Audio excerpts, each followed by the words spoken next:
നല്ലോണം പഠിക്കുന്ന ഒരു കുട്ടിയാണെങ്കിൽ ആ കുട്ടി ഇപ്പോൾ ബ്രില്യനിൽ വരുമ്പോൾ എന്ന് പറഞ്ഞാൽ ഇപ്പോൾ പൈസേൻ്റെ ഒരു പ്രശ്നം ബ്രില്യനിലില്ല. അപ്പം കോഴിക്കോട് വടകരയിലുള്ളൊരു നാട്ടുംപുറത്തുകാരൻ 2024 206 മാർക്ക് മാത്രം മേടിച്ച് ഇന്ന് എയിംസിൽ ഒരു MBBS സ്റ്റുഡൻ്റ് ആയിട്ടുള്ളൊരു ട്രാൻസ്ഫോർമേഷൻ സംഭവിച്ചിരിക്കുന്നു. എനിക്ക് മാത്സ് ഇഷ്ടമായതുകൊണ്ട് മാത്സ് നല്ലോണം പഠിക്കും. അപ്പോൾ സ്കൂളിൽ നിന്ന് ടീച്ചേഴ്സെല്ലാം പറയുമായിരുന്നു എനിക്ക് JEE ചെയ്തിട്ട് എഞ്ചിനീയർ ആയിക്കൂടെ. ചെറുപ്പം മുതലുള്ള എൻ്റെ ഏറ്റവും വലിയൊരു ആഗ്രഹമായിരുന്നു ഡോക്ടറാവാന്നുള്ളത്. ഇപ്പോൾ 2026 റീനീറ്റിലൂടെ ഇൻഷാല്ലാ നല്ലൊരു മാർക്ക് തന്നെ എനിക്ക് നേടാൻ വേണ്ടി കഴിഞ്ഞു. കേരളത്തിൽ നിന്ന് MBBS അഡ്മിഷൻ കിട്ടുന്ന 90% ഓഫ് സ്റ്റുഡൻസും പഠിച്ചത് ബ്രില്യനിലാണ്. ബെസ്റ്റ് ഫാക്കൽറ്റീസ്, ഫെസിലിറ്റീസ് ഇതൊക്കെ ഉള്ളത് ബ്രില്യനിലാണ്. മെൻറ്റേഴ്സ് ആയാലും കോർഡിനേറ്റേഴ്സ് ആയാലും ഡയറക്ടേഴ്സ് ആയാലും.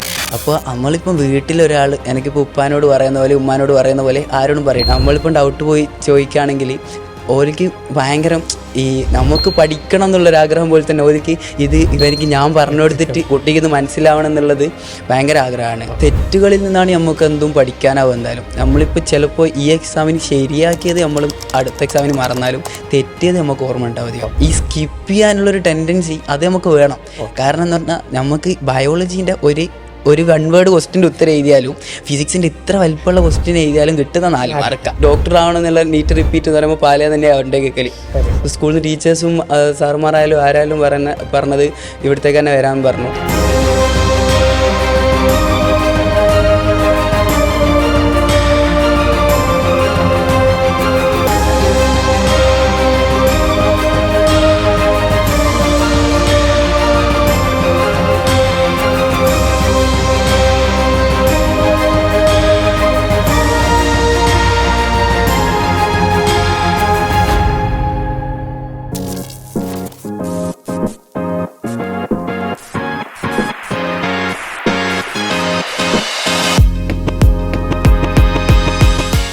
ഹായ്, 2026 നീറ്റ് എക്സാം രാജ്യമൊട്ടാകെ ചർച്ച ചെയ്ത, ഏറെ വിവാദങ്ങൾ നിറഞ്ഞ, ഏറെ വിഷമകരമായ ഘട്ടത്തിലൂടെ കടന്നുപോയ ഒരു കാലഘട്ടം. ഇന്ന് എന്നോടൊപ്പം മുഹമ്മദ് ഫാദിൽ 2 എക്സാമിലും ഏറ്റവും ഉയർന്ന വിജയം നേടിയ കോഴിക്കോടുകാരൻ. ഈ ബ്രില്യൻ്റ് പോഡ്കാസ്റ്റിലേക്ക് ഏവർക്കും സ്വാഗതം. മുഹമ്മദ്, ഞാൻ പറഞ്ഞത് ഏതാണ്ട് അക്ഷരാർത്ഥത്തിൽ ശരിയാണെന്ന് വിചാരിക്കുന്നു. 2026 നീറ്റ് എക്സാം ആദ്യം മുഹമ്മദിനൊന്ന് പരിചയപ്പെടുത്താമോ? എൻ്റെ പേര് മുഹമ്മദ് ഫാദിൽ. ഞാൻ കോഴിക്കോട് വടകരയിൽ നിന്ന് വരുന്നു. എൻ്റെ ഉപ്പ ഫൈസൽ ഇപ്പോൾ ഗൾഫിലാണ്. ഉമ്മാൻ്റെ പേര് നജ്മുന്നിസ. ഉമ്മ ഹൗസ് വൈഫാണ്. വീട്ടിൽ 2 അനിയനും 1 അനിയത്തിയും അവർ പഠിക്കുകയാണ്. 8ാം ക്ലാസ് മുതൽ +2 വരെ പഠിച്ചത് MJ VHSS വില്യാപ്പള്ളി, നാട്ടിൽ തന്നെയുള്ള സ്കൂള്, സ്റ്റേറ്റ് സ്കൂളാണ്. ശരി. May 3 one of the topper. അതിൽ നിന്ന് മെയ് 12 എന്നൊരു ദിവസത്തിനെ ഒന്ന് ഓർത്തെടുക്കാനായിട്ട് സാധിക്കുമോ? ഞാനൊരു റിപ്പീറ്ററാണ്. അപ്പോൾ 2 വർഷം നമ്മൾ നല്ല രീതിയിൽ പഠിച്ചു. അപ്പോൾ ആദ്യത്തെ വർഷം 2025 അന്ന് തന്നെ അപ്പോൾ തന്നെ കിട്ടുമെന്ന് വിചാരിച്ചിട്ടാണ് അന്ന് എഴുതിയത്. പക്ഷെ അത് നല്ലൊരു ടഫ് എക്സാം ആയിരുന്നു. അത് കിട്ടിയില്ല. നമുക്ക് ഒരു പരിചയമില്ലാത്തൊരു എക്സാമിനാണ് നമ്മൾ. അതെ, കാരണം 2024 നല്ലൊരു ഈസി എക്സാം ആയതുകൊണ്ട് നമ്മൾ അത് വിചാരിച്ചിട്ടാണല്ലോ പോവുക. അപ്പോൾ നല്ലൊരു ടഫ് വന്നു, അത് കിട്ടിയില്ല. അപ്പോൾ ഇപ്പോൾ 2026 പോകുന്നത് ഒരു ടഫ് എക്സാം വിചാരിച്ചിട്ടാണ്. അത്രയും കോച്ചിങ്ങും എക്സാംസും എല്ലാം നല്ല ടഫ് തന്നെയായിരുന്നു റിലൻറ്റിൽ. അപ്പോൾ നമ്മൾ ടഫ് എക്സാം വിചാരിച്ച് പോയി. നല്ലൊരു ഈസി എക്സാമാണ് വരുന്നത്. അപ്പോൾ അത് നല്ല രീതിയിൽ എഴുതാനും പറ്റി, നല്ലൊരു മാർക്കും കിട്ടി. അപ്പോൾ സന്തോഷത്തിലിരിക്കുകയാണ് ഞാൻ. നമ്മൾ കൂളായിട്ടിരിക്കുകയാണ്. ഇനി ഒരു ടെൻഷനും ഇല്ല. നല്ലൊരു കോളേജ് കിട്ടും എന്നുള്ളൊരു പ്രതീക്ഷയിൽ തന്നെ ഇരിക്കുകയാണ്. അപ്പോൾ ഒരു ദിവസം ഈ ഉച്ചയ്ക്ക് എങ്ങനെയാണ് അപ്പോൾ ഈ ന്യൂസ് വരുന്നത്. അങ്ങനെ അപ്പോൾ ഉപ്പയാണ് വിളിക്കുന്നത് ഫസ്റ്റ്. ഇങ്ങനെ ഒരു ന്യൂസ് കാണുന്നുണ്ടല്ലോ, ഉള്ളതാണോ? അപ്പോൾ അതിൻ്റെ തലേദിവസം ഇങ്ങനെ ഈ ഇൻസ്റ്റാഗ്രാമിലല്ലോ കാണുന്നുണ്ട്, ഈ കുറേ ചോർന്നിട്ടുണ്ട് പേപ്പർ എന്നല്ലോ. അപ്പോൾ ഉപ്പ വിളിച്ചു. അപ്പോൾ എന്താ ചെയ്യണമെന്ന് വെച്ചാൽ നമുക്കിപ്പോൾ പെട്ടെന്ന് ഇതിങ്ങനെ കേൾക്കുമ്പോൾ എന്താ അറിയില്ല. അപ്പോൾ ടെൻഷനായി. പിന്നെ ഇപ്പോൾ എന്താ ചെയ്യേണ്ടതെന്ന് അറിയില്ല. ഇതെങ്ങോട്ടാണ് പോകുന്നത്, എന്താണ് സംഭവിക്കുന്നത്, ഇതിപ്പോൾ എങ്ങനെയാ എന്തെന്നാ ഇനിയിപ്പോൾ അങ്ങോട്ടെങ്കിൽ ഇതിപ്പോൾ എക്സാം ഇനിയിപ്പോൾ എങ്ങനെ നടത്തുമോ, റീനീറ്റ് ഉണ്ടാകുന്നത് അങ്ങനെ പറയാനല്ലാണ്ട് ഇപ്പോൾ ഡേറ്റ് ഒന്നും അതിപ്പോൾ പറഞ്ഞില്ലല്ലോ. അപ്പോൾ കുറച്ച് ടെൻഷൻ ഉണ്ടായിരുന്നു. വൈകുന്നേരം തന്നെ ബ്രില്യൻ്റിൽ മീറ്റിംഗ് ഉണ്ടായിരുന്നു. ജോർജ് സാറും ജസ്റ്റിസ് സാറും സാറും ഒക്കെ ഉള്ള മീറ്റിംഗ് ഉണ്ടായിരുന്നു. സാറൊക്കെ അതിൽ പറയുമ്പോൾ തന്നെ ഒരു സമാധാനമുണ്ട്. ജോർജ് സാറിൻ്റെ ഒക്കെ ഇത് കേൾക്കുമ്പോൾ തന്നെ ഈ ചോർന്നിട്ട് ഈ അർഹതയില്ലാത്തവർ കയറി പോകുന്നതിൽ നല്ലത് നമ്മളൊന്നുകൂടി റീനീറ്റ് ചെയ്തുകയാണെങ്കിലും നമുക്ക് പഠിച്ചതിനുള്ളൊരു റാങ്കും ഇതെല്ലാം കിട്ടണമെങ്കിൽ നമ്മൾ റീനീറ്റ് നടത്തുകയാണ് നല്ലതെന്ന് അവരും പറഞ്ഞു. അടുത്ത ആഴ്ച തന്നെ ബ്രില്യൻ്റിൽ ജോയിൻ ചെയ്യാനും അവിടുത്തെ ഹോസ്റ്റലെല്ലാം മുന്നത്തെ ഉള്ള പോലെ തന്നെ എല്ലാ കാര്യങ്ങളും എല്ലാ ഫെസിലിറ്റീസും പണ്ടത്തെ പോലെ തന്നെ ഉണ്ടാവുമെന്ന് പറഞ്ഞു. വീണ്ടും ജൂൺ 21 റീനീറ്റ് എക്സാമിൻ്റെ ഒരു തയ്യാറെടുപ്പുകൾ, അതായത് നമ്മൾ ഒന്ന് നിർത്തി അതിനുശേഷം വീണ്ടും ഒരു റീസ്റ്റാർട്ട്, ആ ഒരു 21 വരെയുള്ള ഒരു പരിശീലനം ഏത് രീതിയിലായിരുന്നു? നമ്മൾ ജനുവരി മുതലേ മോഡൽ എക്സാം അടക്കാണല്ലോ. ജനുവരി മുതൽ ആദ്യം ഓരോ model exam, unit wise model എക്സാമിന് ഓരോ ചാപ്റ്റേഴ്സ് വെച്ചിട്ട് തിയറി പഠിച്ച് തന്നെ പോയത്. അപ്പോൾ കുറച്ച് എക്സാം ഞാൻ ക്വസ്റ്റ്യൻ ചെയ്യുന്നതിനെക്കാട്ടും കൂടുതൽ ഈ തിയറി പഠിക്കുന്ന ഒരാളാണ്. എനിക്ക് മറക്കോ ഇല്ലേ എന്നുള്ളൊരു കൺഫ്യൂഷനിലുണ്ട് ഞാൻ കുറേ തിയറി ഇങ്ങനെ വായിക്കും. അപ്പോൾ തിയറി മുന്നേ കുറേ പഠിച്ചുകൊണ്ട് ടീച്ചേഴ്സും ഫാക്കൽറ്റീസ് എല്ലാവരും പറയുന്നത് പിന്നെ കുറച്ച് ക്വസ്റ്റ്യൻ ചെയ്യണം എന്നുള്ളതും അങ്ങനെയാണ്. കോർഡിനേറ്റേഴ്സ് ആയാലും ഡയറക്ടേഴ്സ് ആയാലും എല്ലാവരും ക്വസ്റ്റ്യൻ ചെയ്യണം. ഈ ടോപ്പേഴ്സിൻ്റെ വീഡിയോ എല്ലാം കാണുമ്പോൾ ഈ ക്വസ്റ്റ്യൻ ചെയ്യണം കാണുന്നുണ്ട്. പുതിയ ക്വസ്റ്റ്യൻ കാണുമ്പോഴാണ് പിന്നെ നമുക്ക് മനസ്സിലാവും. കാരണം നമുക്ക് തിയറി അറിയാമെങ്കിലും പുതിയൊരു ക്വസ്റ്റ്യൻ വരുമ്പോൾ നമുക്ക് കിട്ടില്ല. എക്സാം എഴുതിക്കൊണ്ടിരിക്കുമ്പോൾ ആ ഒരു ഉത്തരത്തിലേക്ക് എങ്ങനെ എത്താന്നുള്ളത് മനസ്സിലാവണമെങ്കിൽ ക്വസ്റ്റ്യൻ തന്നെ ചെയ്യണം. അപ്പോൾ പുതിയ ക്വസ്റ്റ്യൻ കാണുമ്പോൾ അത് മനസ്സിലാവുക. അതിപ്പോൾ മോഡൽ എക്സാം ആയാലും റീനീറ്റിൻ്റെ സമയത്ത് ഞാൻ എക്സാമും തിയറിയും രണ്ടും കൂടി ഒരു ദിവസം ഒരു മോഡൽ എക്സാം എല്ലാ ദിവസവും ഏകദേശം എഴുതും. പിന്നെ തിയറി കുറേ നോക്കുമായിരുന്നു. ഈ തിയറി എന്തായാലും മറന്നു പോയിട്ടുണ്ടാവുമല്ലോ, എന്തായാലും മനുഷ്യന്മാരല്ലേ, മറക്കുമല്ലോ. അപ്പോൾ തിയറി നല്ലോണം നോക്കുമായിരുന്നു. അപ്പം കോഴിക്കോട് വടകരയിലുള്ളൊരു നാട്ടുംപുറത്തുകാരൻ ഇന്ന് എയിംസിൽ ഒരു MBBS സ്റ്റുഡൻ്റ് ആയിട്ടുള്ള ഒരു ട്രാൻസ്ഫോർമേഷൻ സംഭവിച്ചിരിക്കുന്നു. എപ്പോഴാണ് MBBS എന്നൊരു സ്വപ്നത്തിലോട്ട് എത്തിയത്? നമ്മൾ ഈ ഡോക്ടേഴ്സിനെല്ലാം കാണുമ്പോൾ എനിക്ക് ഭയങ്കര ഡോക്ടർ ആവണമെന്നുള്ള ആഗ്രഹം കൂടിക്കൂടി വന്നു. എൻ്റെ നാട്ടിലൊരു ഡോക്ടറുണ്ട് ഉപ്പാൻ്റെ ഫ്രണ്ടായിട്ട്. അപ്പോൾ അവരെല്ലാം ഇപ്പോൾ കളിക്കാൻ പോകണമെങ്കിലും ടർഫിലെല്ലാം ഒരു ക്രിക്കറ്റ് കളിക്കാൻ പോകും, ഉപ്പാനോട് ഇടയ്ക്ക് ഞാനും പോകും. അപ്പോൾ അവിടെയൊക്കെ ഇപ്പോൾ എൻജിനീയേഴ്സ് ഉണ്ട് ഉപ്പാൻ്റെ ഫ്രണ്ട്. അപ്പോൾ അവരെയൊക്കെ പേരാ വിളിക്കുക. പക്ഷേ ഇവർ എന്ന് പറഞ്ഞാൽ ഡോക്ടറായതുകൊണ്ട് ഡോക്ടറെ വിളിക്കുള്ളൂ. അപ്പോൾ അതൊക്കെ കേൾക്കുമ്പോൾ നമ്മളിപ്പോൾ ഈ നാട്ടിലൊക്കെ ഒരു ഇതുണ്ടാവല്ലോ, പരിഗണന ഒരു ഇതാണല്ലോ. എനിക്ക് ഈ നീറ്റിനെ പറ്റിയൊക്കെ അറിഞ്ഞതെന്ന് പറഞ്ഞാൽ 10ാം ക്ലാസ് കഴിഞ്ഞപ്പോൾ ആണ് നീറ്റ് എഴുതണം ഇങ്ങനെയൊക്കെ ഉള്ള സംഭവം അറിയുന്നത്. +1 +2 സ്കൂള് സ്റ്റേറ്റ് സിലബസാണ് പഠിച്ചത്. വൺ ഓഫ് ദ ടോപ്പ് സ്കോറിൽ നിൽക്കുമ്പോൾ +1 +2 അപ്പോൾ അത് സ്റ്റേറ്റ് സിലബസാണ്. CBSE ICSE പല സിലബസ് പഠിക്കുന്നവരുണ്ട്. സ്റ്റേറ്റ് സിലബസ് പഠിച്ചിട്ട് എത്രത്തോളം ആ +1 +2 വളരെ ഡീറ്റെയിൽ ആയിട്ട് വളരെ സ്മാർട്ടായിട്ട് പഠിക്കുന്നതിൻ്റെ ഒരു ആവശ്യകത ഇപ്പോൾ എത്രത്തോളം തോന്നുന്നു? ഈ നീറ്റ് എക്സാം എന്ന് പറയുമ്പോൾ കുറച്ചുകൂടി നമ്മൾ അതിൻ്റെ അകത്തേക്ക് NCERT ആയിട്ടും കുറച്ചുകൂടി ഈ രീതിയിൽ നന്നായിട്ട് പഠിക്കണം. കാമ്പ് എന്താണെന്ന് നമ്മൾ അതെ അത് കുറച്ചുകൂടി ബ്രില്യൻ്റ് തന്നെയാണ് കിട്ടിയത്.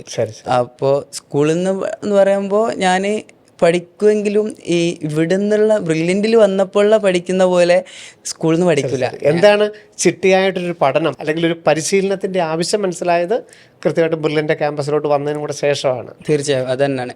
കാരണം സ്കൂളിൽ നിന്ന് പഠിക്കുമ്പോൾ എന്ന് പറഞ്ഞാൽ നമ്മൾ രാവിലെ സ്കൂളിൽ പോകുന്നു, വൈകുന്നേരം 4:30 സ്കൂൾ വിടുക. സ്കൂൾ വിട്ട് വീട്ടിലെത്തുമ്പോഴത്തേക്ക് ബസ്സെല്ലാം കയറി വീട്ടിലെത്തുമ്പോഴേക്ക് ലേറ്റ് ആവും. പിന്നെ എന്ന് പറയുമ്പോൾ വലിയ പഠിക്കുന്നില്ല. എനിക്ക് മാത്സ് ഇഷ്ടമായതുകൊണ്ട് മാത്സ് നല്ലോണം പഠിക്കും. അപ്പോൾ സ്കൂളിൽ നിന്ന് ടീച്ചേഴ്സെല്ലാം പറയുമായിരുന്നു എനിക്ക് JEE എഴുതിയിട്ട് എഞ്ചിനീയർ ആയിക്കൂടെ. പക്ഷേ മാത്സ് ഇഷ്ടമായതിനെ കൊണ്ട് കാര്യമില്ലല്ലോ. എനിക്ക് എഞ്ചിനീയർ ആവാൻ ഇഷ്ടമില്ല, എനിക്ക് ഡോക്ടർ ആവണം എന്നുള്ളൊരു ആഗ്രഹമുള്ളതുകൊണ്ട് ഞാൻ എന്തായാലും നീറ്റ് തന്നെ എഴുതുന്നതെന്ന് പറഞ്ഞു. നാട്ടിൽ നിന്ന് അധികം ഈ ഡോക്ടർ ആവണം എന്നുള്ള നീറ്റ് റിപ്പീറ്റ് എന്ന് പറയുമ്പോൾ പാലേ തന്നെ അവരുടെ കേൾക്കൽ. സ്കൂളിൽ നിന്ന് ടീച്ചേഴ്സും സാറുമാരായാലും ആരായാലും പറഞ്ഞത് ഇവിടത്തേക്ക് തന്നെ വരാൻ പറഞ്ഞു. നാട്ടിൻപുറത്തു നിന്നും ആ ബ്രില്യൻ്റ് ക്യാമ്പസിലോട്ട് വരുന്നു. വളരെ ഇപ്പം വ്യത്യസ്ത സിലബസിലുള്ള കൂട്ടുകാർ, ചിലർ നീറ്റ് എക്സാമിൽ തന്നെ എഴുതിയവർ, വലിയ മാർക്കുള്ളവർ, അങ്ങനെ പല സ്ട്രീമിൽ പഠിച്ചവരുടെ ഒക്കെ കൂടെയാണ് നമ്മളൊരു ക്ലാസ് റൂമിലോട്ടാണ് നമ്മൾ ജോയിൻ ചെയ്തത്. അപ്പം ജൂൺ മുതൽ ഡിസംബർ വരെയുള്ള ക്ലാസ്സുകൾ നമുക്ക് വളരെ എക്സ്പേർട്ടായിട്ടുള്ള ബ്രില്യൻറ്റിൻ്റെ ആ ഒരു ഫാക്കൽറ്റീസ് അതിനെ എങ്ങനെ ഉപയോഗിക്കാനായിട്ട് സാധിച്ചു? അതെന്ന് പറയുമ്പോൾ എനിക്ക് 2024 നല്ല ഈസി എക്സാം ആണെങ്കിലും ഞാനന്ന് പോയിട്ട് എന്ന് പറഞ്ഞാൽ ഞാൻ ഈ നീറ്റ് എക്സാം എഴുതിയിട്ട് അന്ന് കിട്ടണം എന്ന് വിചാരിച്ചിട്ടല്ല ഞാൻ എഴുതാൻ തന്നെ പോയത്. അന്ന് തന്നെ നീറ്റ് എക്സാം എങ്ങനെയാണ് അവിടുത്തെ ഒരു സംഭവം ഉണ്ടല്ലോ അതൊന്ന് മനസ്സിലാക്കാൻ മാത്രം പോയത്. അന്ന് എനിക്ക് കിട്ടിയ സ്കോർ 206 മാർക്കാണ് 2024 എക്സാമിൽ. ഇവിടെ വന്ന് ക്ലാസ്സിൽ നോക്കുമ്പോൾ സ്കൂളിൽ നമ്മൾ നല്ലോണം പഠിക്കും, ക്ലാസ്സിലെ നല്ല മാർക്കെല്ലാം ഉണ്ടാവും എന്നല്ലാണ്ട് ഇവിടെ നോക്കുമ്പോൾ എല്ലാവർക്കും അറിയും എല്ലാവരും നല്ലോണം പഠിക്കുന്ന ആൾക്കാർ. നീറ്റ് സ്കോർ ആണെങ്കിൽ എനിക്ക് തോന്നുന്നു എൻ്റെ ക്ലാസ്സിൽ എൻ്റെ ഒരു ഫ്രണ്ട്സ് എനിക്കാന്ന് തോന്നുന്നു ഏറ്റവും മാർക്ക് കുറവ്. കാരണം എല്ലാവരും നോക്കി 400 500 എല്ലാം മാർക്കുള്ള ആൾക്കാർ, എനിക്ക് 206. അപ്പോൾ ഒരു ഇതുണ്ടായിരുന്നു. പിന്നെ പറയുമ്പോൾ നമ്മൾ പഠിച്ച് ഇവിടുത്തെ സാറന്മാരായാലും ഈ ഫാക്കൽറ്റീസ് എല്ലാം ക്ലാസ് എടുക്കുമ്പോൾ എന്ന് പറഞ്ഞാൽ നമുക്ക് ഒന്നും അറിയാത്ത ഒരാൾക്ക് എങ്ങനെ പഠിച്ചു. ഇപ്പോൾ +1 ടീച്ചേഴ്സ് എടുക്കുമല്ലോ ക്ലാസ്, അതേ ഒരു രീതിയിൽ തന്നെ +1 +2 കഴിഞ്ഞിട്ട് വരുന്ന കുട്ടികളാണെന്നുള്ള ഒരു രീതിയിലെല്ലാം എടുക്കുക. ബേസ് മുതലേ നല്ല രീതിയിൽ പഠിപ്പിച്ച് ക്ലാസ് തരും. നമുക്ക് ഇതുപോലെ ഒരു നീറ്റ് എക്സാം ക്രാക്ക് ചെയ്യുന്നതിന് ആ ക്ലാസ്സിൽ നിന്ന് ആ ഫാക്കൽറ്റിയുടെ കയ്യിൽ നിന്ന് നേരിട്ട് കിട്ടേണ്ട ഒരു വളരെ ബേസ് ആയിട്ടുള്ള ഒരു കൺസെപ്റ്റ് അത് എത്രത്തോളം പ്രാധാന്യമുണ്ട് ആ ക്ലാസ്സുകൾ ശ്രദ്ധിച്ചിരിക്കുന്നതിൽ? ക്ലാസ് വളരെ പ്രാധാന്യമുള്ളതാണ്. കാരണം എന്ന് പറഞ്ഞാൽ എനിക്ക് ക്ലാസ്സിൽ എന്ന് പറഞ്ഞാൽ എനിക്ക് സാറിൻ്റെ ഈ ബാക്ക് ബെഞ്ചിലിരുന്നാൽ ഞാൻ ഫസ്റ്റ് ബെഞ്ചിൽ മാത്രമേ ഇരിക്കും. ക്ലാസ്സിൽ റൊട്ടേഷൻ ഉണ്ടായിരുന്നു. പക്ഷേ ഞാൻ സാറിനോട് പറഞ്ഞാൽ എനിക്ക് ബാക്കിൽ പറ്റൂല. കാരണം എനിക്ക് ഇങ്ങനെ സാറിൻ്റെ കണ്ണ് കാണണം. ഈ പറയുന്ന സാറിൻ്റെ കണ്ണ് കണ്ട് ഈ ലിപ്സ് അനങ്ങുന്ന ഇങ്ങനെ അങ്ങനെ കണ്ടാൽ എനിക്ക് പഠിക്കാനാവും. കാരണം ഇല്ലെങ്കിൽ ഞാൻ ഉറങ്ങിപ്പോയില്ല, എനിക്ക് മനസ്സിലാവില്ല. പിന്നെ നമ്മൾ ഹോസ്റ്റലിൽ പോയിട്ട് ഞാൻ ഡെയിലി ടോപ്പിക്ക് ഡെയിലി തന്നെ തീർക്കും. നമ്മളിപ്പോൾ ക്ലാസ്സിൽ നിന്ന് മനസ്സിലായതെന്ന് പറയുമ്പോൾ ചിലപ്പോൾ എല്ലാം നമ്മൾ അറിഞ്ഞിട്ടുണ്ടാവില്ല. ചിലപ്പോൾ നോട്ട്സ് എഴുതിയിട്ടുണ്ടാവും. പക്ഷേ നോട്ടിലുള്ള എല്ലാം നമ്മൾ കേട്ടിട്ടുണ്ടാകുന്നില്ല. കുറേ ഇങ്ങനെ എഴുതിയിട്ടുണ്ടാവും, കുറേ നമുക്ക് ഓർമ്മയുണ്ടാവും. അപ്പോൾ ഹോസ്റ്റലിൽ എത്തിയിട്ട് ഒന്ന് വായിച്ചു നോക്കിയാലാണ് കുറച്ചുകൂടി നമ്മൾ തലയിലോട്ട് സ്റ്റോർ ആവും. അപ്പോൾ ഞാൻ വീക്കിലി എക്സാമിനേക്കാളും ഞാൻ ഡെയിലി ടോപ്പിക്സ് തന്നെയാണ് കൂടുതലും നോക്കൽ. അപ്പോൾ ആ ക്ലാസ് റൂമിൻ്റെ സമയം കഴിഞ്ഞിട്ട് തിരിച്ചുള്ള റെഫറൻസിന് ഇരിക്കുമ്പോഴും ഹോസ്റ്റലിൻ്റെ റെഫറൻസിന് ഒക്കെ ഇരിക്കുമ്പോഴും നമുക്ക് ആ ക്ലാസ്സിൽ നിന്ന് കിട്ടുന്നതിനെ വീണ്ടും നമുക്ക് ഓർത്തെടുക്കാനായിട്ട് ധാരാളം സമയം കിട്ടുന്നുണ്ട്. അതാണ് ഒരു സ്റ്റഡി മെത്തേഡ് എന്ന് പറയുന്നത്. അതെ. കാരണം നമ്മൾ ഇവിടുത്തെ സാറുമാർ എന്ന് പറയുമ്പോൾ സാറുമാരുടെ ക്ലാസ് തന്നെ ഭയങ്കര ഫ്രണ്ട്ലി ആയിട്ടുള്ള ക്ലാസ്സാണ്. കാരണം എല്ലാ സാറുമാരായാലും അല്ലാണ്ട് ചിരിച്ചുകൊണ്ട് നമുക്കെങ്ങനെയാണോ മനസ്സിലാകുന്നത് എന്ത് ഡൗട്ട് ഉണ്ടെങ്കിലും കുറേ പ്രാവശ്യം ചോദിച്ചാലും പിന്നെയും പറഞ്ഞു തരും. അപ്പോൾ നമുക്ക് പിന്നെയും ഡൗട്ട് വരികയാണെങ്കിൽ പ്രോസസ് റൂമിൽ പോയിട്ട് അവിടെ നിന്ന് ചോദിക്കാം. ഈ ഡൗട്ട് ക്ലിയറൻസിൻ്റെ ഒരു പ്രാധാന്യം, കാരണം എന്താണെങ്കിലും നമുക്ക് കുറേ അധികം ഡൗട്ട് വരും. അപ്പോൾ പലർക്കും ഒരു ഷെയിം ആയിരിക്കും, ഇത് ചോദിക്കാമോ അല്ലെങ്കിൽ ഇത് എനിക്ക് അറിയാൻ മേലെന്ന് അവർ വിചാരിക്കുമോ. അപ്പം ഈ ഒരു ഡൗട്ട് ക്ലിയറൻസിൻ്റെ പ്രാധാന്യം എത്രത്തോളം ഉണ്ട്? ഏറ്റവും കൂടുതൽ ഡൗട്ട് ഉണ്ടാകാനൊക്കെ ഇവിടെ അങ്ങനെ തന്നെയാണ്. പക്ഷേ ഇതിപ്പോൾ ഇവരോട് എങ്ങനെ ചോദിക്കുക, ഞാൻ +2 കഴിഞ്ഞല്ലേ, ഇപ്പം എനിക്കിതൊന്നും അറിഞ്ഞൂടെ എന്ന് ഇവർ വിചാരിക്കുമല്ലോ. കാരണം ഇനി പ്ലസ് 1 കഴിഞ്ഞു, +2 കഴിഞ്ഞു, എനിക്ക് അതന്നെ പിന്നെ ഇവിടെ പഠിക്കുമ്പോൾ ഈ സംഭവം പോലും അറിയില്ല എന്നുള്ളത് വിചാരിക്കുമോ എന്നുള്ളൊരു ഇതെല്ലാം ഉണ്ടായിരുന്നു. ഈ വീഡിയോ എല്ലാം കണ്ട് മനസ്സിലാക്കുന്നതിനെക്കാട്ടും നമ്മളിപ്പോൾ സാറിൻ്റെ അടുത്ത് പോയി സാറ് എഴുതി തരുമ്പോൾ എന്ന് പറഞ്ഞാൽ സാറ് പറഞ്ഞു തരുമ്പോൾ എന്ന് പറഞ്ഞാൽ നമുക്കിപ്പോൾ എക്സാം ഹാളിൽ ഇരിക്കുമ്പോൾ വരെ ആ സാറിൻ്റെ ഒരു പറഞ്ഞത് നമുക്ക് ഓർമ്മ ഉണ്ടാവും. അതുപോലെ തന്നെ ഈ ക്ലാസ്സിലുള്ളതായാലും ഈ ചില ടോപ്പിക്സ് എല്ലാം നമ്മൾ സ്റ്റേറ്റ്മെൻറ്റ്സ് ക്വസ്റ്റ്യനെല്ലാം വന്നാൽ നമ്മളിങ്ങനെ എക്സാമിൽ ഓർമ്മിക്കുമ്പോൾ സാറിൻ്റെ അതേ വോയിസ് മോഡുലേഷൻ എല്ലാം സെയിം അതുപോലെ ചിലപ്പോൾ ഓർമ്മ വരും. ഒരു 206 മാർക്ക് ഉണ്ടായിരുന്ന ഒരു കുട്ടി ബെർലിൻ്റെ ക്ലാസ് റൂമിലോട്ട് വരുന്നു, വീക്കിലി എക്സാമുകൾ നടക്കുന്നു, നമ്മളുടെ മാർക്ക്, റാങ്ക്, പ്രോഗ്രസ് കാർഡ്, അതിനെയൊക്കെ ഒന്ന് നോക്കി കാണുമ്പോൾ എന്ത് തോന്നുന്നു? വന്ന സമയത്തൊക്കെ മാർക്ക് നല്ല കുറവായിരുന്നു. പക്ഷേ ഫസ്റ്റ് എക്സാം നല്ല മാർക്ക് ഉണ്ടായിരുന്നു. ഇപ്പോൾ വിചാരിച്ചു നമ്മൾ സ്കൂളിൽ നല്ല മാർക്കുണ്ട്, ഇവിടെ വന്നപ്പോൾ ഇങ്ങനെ തന്നെ സംഭവം സീനൊന്നും ഇല്ല. കാരണം ഫസ്റ്റ് എക്സാം എന്ന് പറയുമ്പോൾ കുറച്ച് ടോപ്പിക്സ് അല്ലേ ഉള്ളൂ. ഫസ്റ്റ് വീക്കൊക്കെ ചെറിയ രീതിയിൽ, കാരണം ഏറ്റവും പ്രധാന ഈസി ആയിട്ടുള്ള ചാപ്റ്റേഴ്സ്, കാരണം നമുക്കൊരു കോൺഫിഡൻസ് കിട്ടാൻ വേണ്ടിയിട്ടായിരിക്കും. പിന്നെ ഇങ്ങോട്ടേക്ക് എത്തുമ്പോൾ മാർക്ക് കുറയുന്നു, കൂടുന്നു. ഒരു ഹോസ്റ്റൽ ഫെസിലിറ്റി അല്ലെങ്കിൽ ആ ഹോസ്റ്റലിലോട്ടുള്ളൊരു പറച്ചുനടിയിലിനെ എങ്ങനെ ഉൾക്കൊള്ളാനായിട്ട് സാധിച്ചു? അത് പറയുമ്പോൾ ഞാൻ വീട്ടിൽ നിന്ന് ആദ്യമായിട്ടാണ് ഇങ്ങനെ ഹോസ്റ്റലിൽ നിന്നിട്ട് 1 മുതൽ +2 വരെ നാട്ടിൽ തന്നെയുള്ള സ്കൂൾ പഠിച്ചതായതുകൊണ്ട് വീട്ടിൽ നിന്ന് സ്കൂളിൽ പോകുന്ന തിരിച്ചു വരുന്നത് നല്ല ബുദ്ധിമുട്ടുണ്ടായിരുന്നു. കുറച്ച് ദിവസം 1 മാസത്തോളം നല്ല ബുദ്ധിമുട്ട് തന്നെയാണ്. കാരണം നമ്മൾ വീട്ടിൽ നിന്നാകുമ്പോൾ എന്തുണ്ടെങ്കിലും ഉമ്മ എന്ന് വിളിച്ചാൽ എല്ലാം ഉമ്മേനെ ആക്കുള്ളൂ. ഇതിപ്പോൾ നമ്മൾ തന്നെ ചെയ്യണമല്ലോ, എല്ലാം കൊണ്ടും ടാസ്ക് ചെയ്യും കുറച്ച്. അപ്പോൾ പിന്നെ അതുമായിട്ട് ഇതായിട്ട് നമ്മൾ അഡാപ്റ്റായി വന്നു. കാരണം ഇവിടെ ഹോസ്റ്റലിൽ വാർഡന്മാരുണ്ട്, നമുക്കെന്ത് പ്രശ്നമുണ്ട് അവരോട് പറഞ്ഞാൽ മതി. ഇവിടെ എല്ലാവരും നല്ല സപ്പോർട്ടീവ് ആയതുകൊണ്ട് ഒരു പ്രശ്നമില്ല. കാരണം ബ്രില്യൻറ്റിലായാലും നമുക്കിപ്പം ടെൻഷനിലുണ്ട്, മെൻറ്റേഴ്സ് ഉണ്ട്, ഡയറക്ടേഴ്സും കോർഡിനേറ്റേഴ്സും എല്ലാവരും നല്ല ഫ്രണ്ട്ലി ആയിട്ട് നമ്മൾ പേടിച്ചുകൊണ്ട് പറയേണ്ട ഒരു ആവശ്യമില്ല.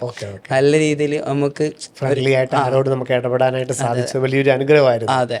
ഓക്കെ, നമുക്കറിയാം, നമുക്കിപ്പം MBBS ആണ് നമ്മുടെ പാഷൻ, നമുക്കൊരു നല്ല കോളേജിൽ കിട്ടണം. അപ്പം എത്രത്തോളം ഞാൻ എൻ്റെ ഹാർഡ് വർക്ക് ചെയ്യണം എന്നുള്ളൊരു തിരിച്ചറിവ് ഉണ്ടായത് ഈ ഒരു ഹൈലി ഹെൽത്തി കോമ്പറ്റീഷനിൽ നിന്നല്ലേ? അതെങ്ങനെ തിരിച്ചറിയാനായിട്ട് സാധിച്ചു? ഞാനെന്ന് പറയുമ്പോൾ ഈ തിയറി തന്നെയാണ്. എനിക്ക് പലരും ഇങ്ങനെ ക്വസ്റ്റ്യൻ ചെയ്യണമെന്ന് പറയും. പക്ഷേ എനിക്ക് ബേസിക് നേച്ചർ എന്ന് പറയുന്നത് ക്വസ്റ്റ്യൻ ചെയ്യാന്ന് പറയുന്നത് ക്വസ്റ്റ്യനെ പറ്റി മനസ്സിലാക്കാനാണ്. പക്ഷെ ക്വസ്റ്റ്യൻ ചെയ്യണമെങ്കിൽ നമുക്ക് ആദ്യം കൺസെപ്റ്റ് വൃത്തിക്ക് അറിഞ്ഞിട്ടേ ക്വസ്റ്റ്യൻ ചെയ്തിട്ട് ആവശ്യമുള്ളൂ. ചന്ദ്രലാൽ സാർ ഒരിക്കലും പറഞ്ഞിരുന്നു, ഈ നമുക്കൊരു ക്വസ്റ്റ്യൻ കിട്ടുന്നില്ല എന്ന് പറഞ്ഞാൽ അത് ചിലത് നമുക്ക് കൺസെപ്റ്റ് അറിയാമായിരുന്നിട്ടും ഈ ക്വസ്റ്റ്യൻ്റെ ഒരു ഫ്രെയിം മനസ്സിലാവട്ടായിരിക്കും. ചിലത് എന്ന് പറഞ്ഞാൽ നമുക്ക് കൺസെപ്റ്റേ അറിയില്ലായിരിക്കും. അപ്പോൾ നമ്മൾ കൺസെപ്റ്റ് തന്നെ പഠിക്കണം ആദ്യം. ഫിസിക്സ് ഒക്കെ എന്ന് പറഞ്ഞാൽ ഹോസ്റ്റലിൽ ഞാൻ പഠിക്കുന്നതാകുമ്പോൾ ഫ്രണ്ട്സ് എല്ലാം പറയും, ഇനി ഫിസിക്സ് എന്താ ഇങ്ങനെ തിയറി വായിക്കുന്നത്. പക്ഷെ എനിക്ക് ഫിസിക്സ് ആയാലും കെമിസ്ട്രി ആയാലും ബയോളജി ആയാലും എന്താണെങ്കിലും തിയറി വായിക്കണം. തിയറി നല്ല രീതിയിൽ പഠിച്ചാലേ എനിക്കൊരു സമാധാനം കിട്ടും. ചിലർക്ക് ഫിസിക്സിനെ പേടിയാണ്, ചിലർക്ക് കെമിസ്ട്രിയെ പേടിയാണ്, മറന്നു പോവോ, മെമ്മറി ബേസിൽ മറന്നു പോവോ, ചിലർ ബയോളജി എനിക്ക് ഇഷ്ടമില്ല എന്ന് പറയുന്നവർ. ഇവരോടൊക്കെ ഈ 3 സബ്ജക്റ്റിൻ്റെയും ഒരു പ്രാധാന്യം ഒരേപോലെ ഇതുപോലുള്ള ഒരു പ്രാധാന്യത്തെക്കുറിച്ച് മുഹമ്മദിന് എന്ത് തോന്നുന്നു? അതെന്ന് പറയുമ്പോൾ ഈ ഫിസിക്സ് ആയാലും കെമിസ്ട്രി ആയാലും ബയോളജി ആയാലും നമുക്ക് എന്തായാലും എല്ലാം പഠിച്ചേ പറ്റൂ. നമുക്കിപ്പോൾ ഒരു ഇഷ്ടമില്ല എന്ന് പറഞ്ഞിട്ട് ഒന്നിനും ഒഴിവാക്കാൻ പറ്റൂല. കാരണം നമുക്ക് നീറ്റ് എക്സാം എഴുതാണെങ്കിൽ മൂന്നിനും ഒരുപോലെ മാർക്ക് വേണം. ബയോളജി എന്ന് പറയുമ്പോൾ നമുക്ക് ഈ വായിച്ച് പഠിച്ചാൽ മതി. അപ്പോൾ അത് കുറച്ചുകൂടി ഒന്ന് നല്ല രീതിയിൽ വായിച്ച് പഠിച്ചാൽ അത് 360 360 തന്നെ കിട്ടിയാൽ അത് ആ ഒരു മാർക്ക് അവിടെ സെറ്റ് ആവുമല്ലോ.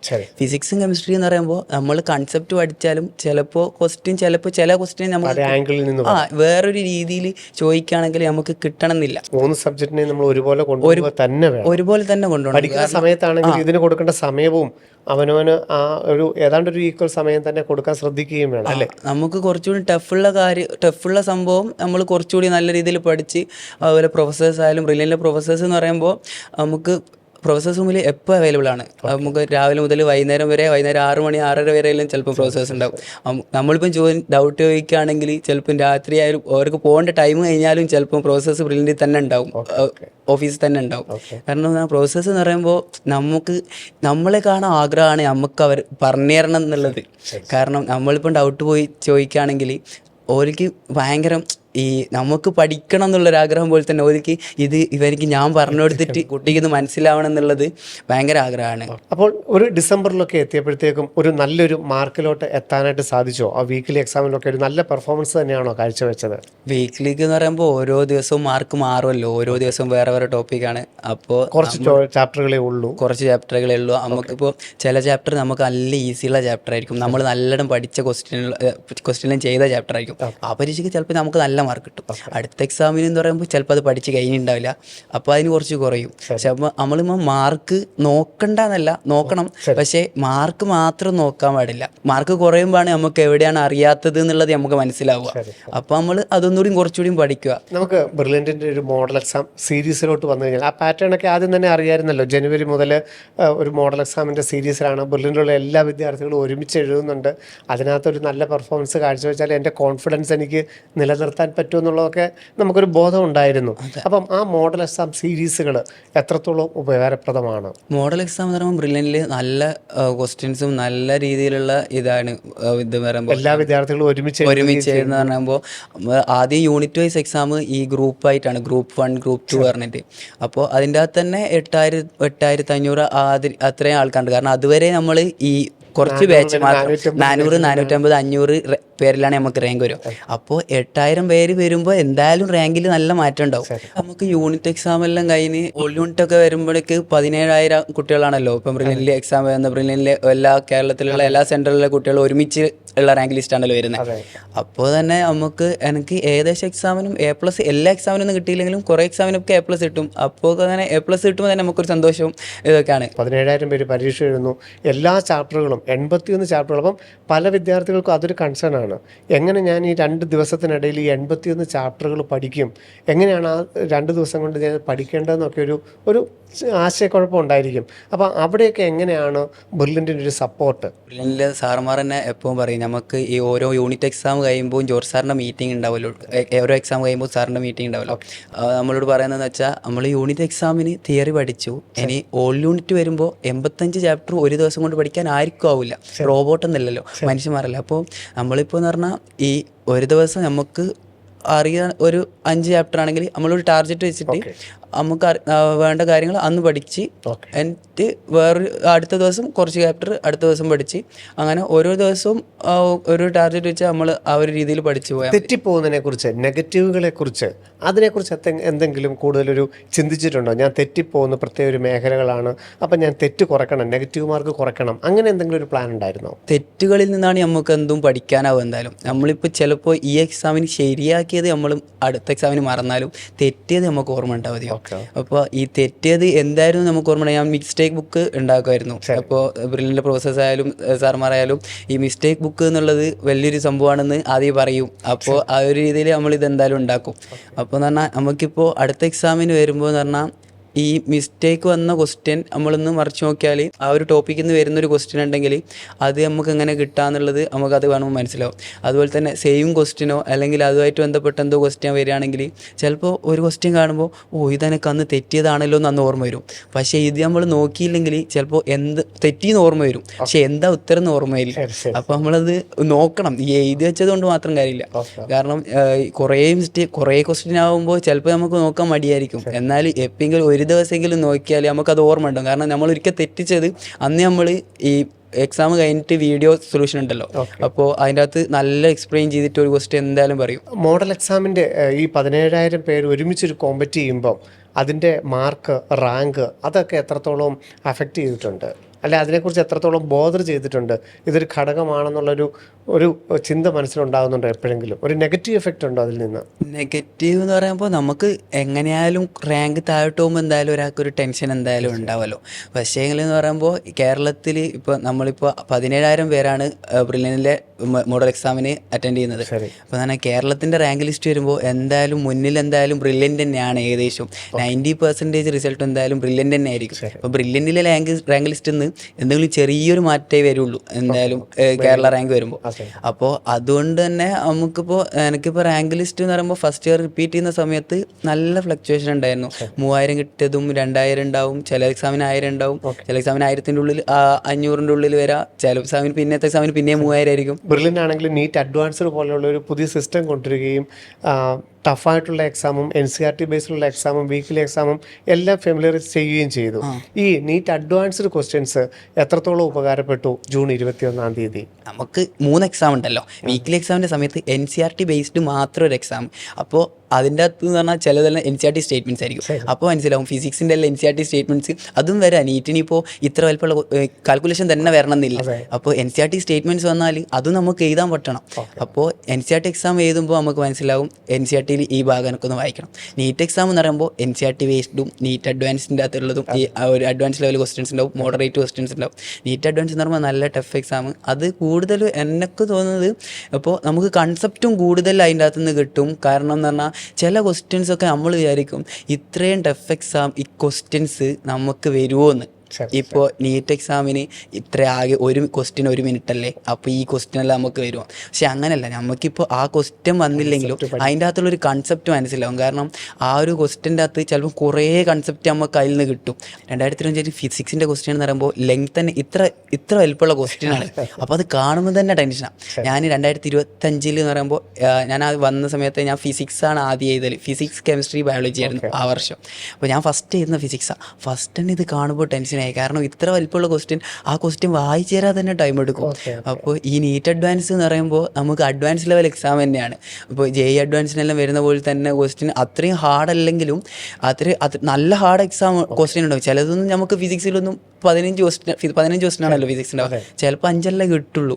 എന്നാലും നമ്മൾ ഫസ്റ്റ് എക്സാമെല്ലാം നല്ല പാടായിരുന്നു. കാരണം ഈ നമ്മൾ ആദ്യമായിട്ടാണല്ലോ ഇത്രയും വലിയ ക്വസ്റ്റ്യൻ ആകുമ്പോൾ അതിന് കിട്ടില്ല. പിന്നെ ഇത് വളരെ ഉപകാരമാണെന്ന് മനസ്സിലായി. കാരണം നമുക്ക് എത്ര വലിയ ക്വസ്റ്റ്യൻ വന്നാലും ഇപ്പോൾ 1 മണിക്കൂറാണ് നീറ്റ് അഡ്വാൻസ് എക്സാം വരുന്നത്. ആ ഒരു ടൈമിൻ്റെ ഉള്ളിൽ നമുക്ക് 3 മണിക്കൂറിൻ്റെ ഉള്ളിൽ ചെയ്ത് തീർക്കുന്നതിനെക്കാട്ടും ഈ 1 മണിക്കൂറിൻ്റെ ഉള്ളിൽ ബയോളജിയും എഴുതണം, കെമിസ്ട്രി എഴുതണം, ഫിസിക്സ് എഴുതണം. അപ്പോൾ എങ്ങനെ ടൈം മാനേജ്മെൻറ്റ് എങ്ങനെ കിട്ടാമെന്ന് അത് വളരെ ഇതായിരുന്നു. നമുക്കിപ്പോൾ ഫിസിക്സ് ഒരു ലെങ്തി ക്വസ്റ്റ്യൻ കണ്ടാൽ അത് വിട്ടിട്ട് അതെനിക്ക് കിട്ടൂല എന്ന് മനസ്സിലായ നമ്മൾ അടുത്ത ക്വസ്റ്റ്യനിലേക്ക് പോകണം. ഈ സ്കിപ്പ് ചെയ്യാനുള്ളൊരു ടെൻഡൻസി അത് നമുക്ക് വേണം. കാരണം എന്ന് പറഞ്ഞാൽ നമുക്ക് ബയോളജീൻ്റെ ഒരു 1 വേർഡ് ക്വസ്റ്റ്യൻ്റെ ഉത്തരം എഴുതിയാലും ഫിസിക്സിൻ്റെ ഇത്ര വലിപ്പമുള്ള ക്വസ്റ്റ്യൻ എഴുതിയാലും കിട്ടുന്ന 4 മാർക്കാണ്. അപ്പോൾ ഫിസിക്സിൻ്റെ ഫുള്ള് ക്വസ്റ്റ്യൻ ഞാൻ എഴുതിയെന്ന് വിചാരിച്ചിട്ട് എനിക്ക് ടോപ്പ് റാങ്ക് കിട്ടുന്നില്ല. കാരണം 720 എത്ര മാർക്ക് ഉണ്ട് എന്നുള്ളത് ഇതാണ് നോക്കുക. അല്ലെങ്കിലും ബയോളജിക്കാണല്ലോ കൂടുതലും പ്രയോറിറ്റി. ഇപ്പോൾ നീറ്റ് എക്സാം എഴുതിയിട്ട് ഇറങ്ങുമ്പോൾ ഇപ്പം ജൂൺ 21 എക്സാം ആയാലും അപ്പോൾ ബയോളജി കണ്ടപ്പോൾ നമ്മൾ കാണുമ്പോൾ മെയ് 3 എക്സാം പോലെ തന്നെയാണെന്ന് വിചാരിച്ചത്. കാരണം ഈസി എക്സാം എനിക്കൊന്ന് മെയ് 3 ഈസിയാന്ന് തോന്നുന്നു. കാരണം മെയ് 3 ഈസി ആണെങ്കിലും കുറേ വലിയ സ്റ്റേറ്റ്മെൻറ്റ്സ് ആയിരുന്നു. നമ്മുടെ ഒരു ക്ലാസ് മെൻറ്റർ, അതുപോലെ തന്നെ ഹോസ്റ്റൽ വാർഡന്, കൗൺസിലിംഗ് ടീം, ഡയറക്ടേഴ്സ്, അങ്ങനെ ഒരു ബ്രില്യൻറ്റിൻ്റെ ഒരു സിസ്റ്റത്തിനെ ഒന്ന് നോക്കി കണ്ടു കഴിഞ്ഞാൽ അത് എത്രത്തോളം ഒരു സപ്പോർട്ടീവായിരുന്നു? ബ്രില്യൻറ്റിൽ എന്ന് പറയുമ്പോൾ എല്ലാവരും ഒരു കുടുംബം പോലെ തന്നെ, ഒരു ഫാമിലി, നല്ലൊരു നമ്മൾ വീട്ടിൽ എങ്ങനെയാണോ അതുപോലെ തന്നെ ആണ്. ഇപ്പോൾ മെൻറ്റേഴ്സ് ആയാലും കോർഡിനേറ്റേഴ്സ് ആയാലും ഡയറക്ടേഴ്സ് ആയാലും അപ്പോൾ നമ്മളിപ്പം വീട്ടിലൊരാൾ എനിക്കിപ്പോൾ ഉപ്പാനോട് പറയുന്ന പോലെ ഉമ്മാനോട് പറയുന്ന പോലെ ആരോടും പറയും, ടീച്ചേഴ്സ് ആയാലും സാറുമാരായാലും നമ്മളിപ്പം ഡയറക്ടർ എന്ന് പറയുമ്പോൾ ഓ വലിയൊരാളല്ലേ എന്ന ഒരു മൈൻഡാണല്ലോ. പക്ഷേ സാറിനോടെല്ലാം പറയുമ്പോൾ ജോർജ് സാറിനോടെല്ലാം പറയുമ്പോൾ എന്ന് പറഞ്ഞാൽ നമ്മൾ സാധാ നോർമലായിട്ട് സംസാരിക്കാൻ പറ്റും.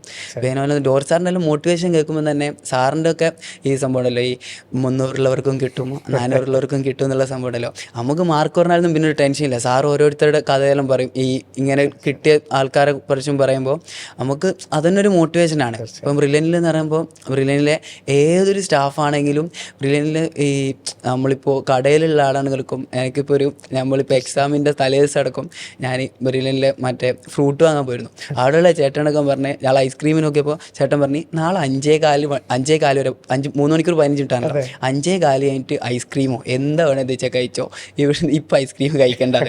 അവർക്കാർക്കും ഭയങ്കര കരുതലാണ്. കാരണം നമ്മളിപ്പോൾ വീട്ടുകാരെ പോലെ തന്നെയാണ്.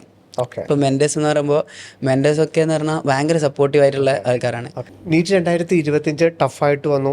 ജസ്റ്റ് ബ്രിമ്മിൽ ഒരു ക്വസ്റ്റിൻ്റെ ആൻസറിൽ ഒരു ലക്ഷ്യത്തിൽ നിന്നിട്ട് ഒരു അല്പം കുറഞ്ഞു പോയി.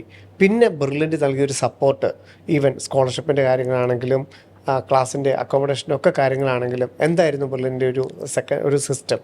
റിസൾട്ട് വന്ന അന്ന് തന്നെ ഞാൻ ക്ലാസ് മെൻറ്റർ സാറിനെ വിളിച്ചു. അപ്പോൾ സാറിന് പറഞ്ഞതെന്ന് വെച്ചാൽ നമുക്ക് കിട്ടാനുള്ള ചാൻസ് ഉണ്ട്, കട്ട് ഓഫിൻ്റെ അതൊന്നും സംഭവം ഒന്നും വന്നില്ലല്ലോ.